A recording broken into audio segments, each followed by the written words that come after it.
मुलांना मधल्या वेळेत काहीतरी खायला हवं असतं, तर जेवणाव्यतिरिक्त मधल्या भुकेसाठी जर आपण घरगुती प्रकार बनवून ठेवले तर ते मुलांसाठी आरोग्यासाठी चांगलेच असतात. त्यामुळे आपण आज बनवत आहोत गव्हाच्या पिठाचे शंकरपाळे.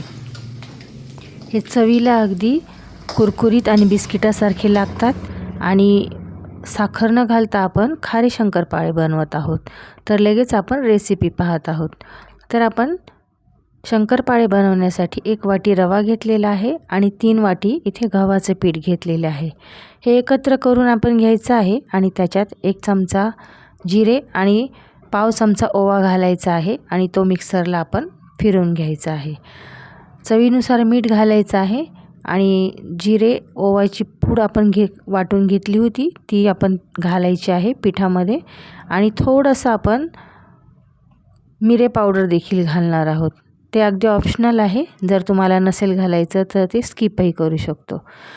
आणि थोडंसं 2 ते 3 टेबलस्पून आपण तेल कडकडीत गरम करून घेतलेलं आहे. तेलाचं मोहन आपण पिठामध्ये घालणार आहोत आणि पीठ आपण असं मैद्याच्या पिठासारखं घट्ट मळून घ्यायचं आहे आणि अर्धा तास आपण पीठ झाकून एका बाजूला ठेवायचं आहे. अर्ध्या तासानंतर आपण त्याची चपाती लाटून घ्यायची आहे आणि फोकच्या साहाय्याने आपण त्याला असे छिद्र करून घ्यायचे आहे, जेणेकरून आपले शंकरपाळे आहेत ना ते क्रिस्पी आणि कुरकुरीत होतील आणि मऊ पडणार नाहीत.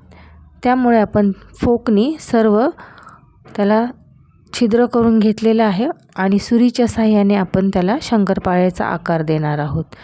तर एकानंतर एक असे मी सर्व शंकरपाळे करून इथे घेतलेले आहेत.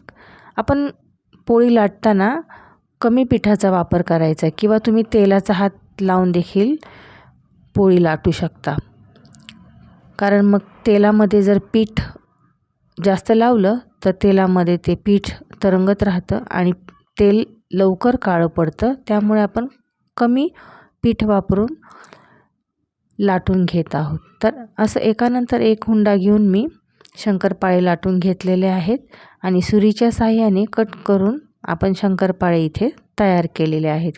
एका बाजूला आपण कढईमध्ये तेल तापण्यासाठी ठेवलेलंच होतं. तेल इथे आपलं तापलेलं आहे आणि लगेचच आपण थोडे थोडे तेलात बसतील ह्या हिशोबाने शंकरपाळे तळून घेत आहोत. थोडेसे मीडियम आचेवरच आपण शंकरपाळे तळून घ्यायचे आहेत आणि मस्त क्रिस्पी कुरकुरीत असे शंकरपाळे इथे आपले तळले जात आहेत. तर हे चहाबरोबर अगदी लहान लेकरं आणि मोठेसुद्धा आवडीने खाऊ शकतात. बिना मैद्याचा वापर करता आपण गव्हाच्या पिठाचे शंकरपाळे अगदी सहज सोप्या पद्धतीने तयार करू शकतो.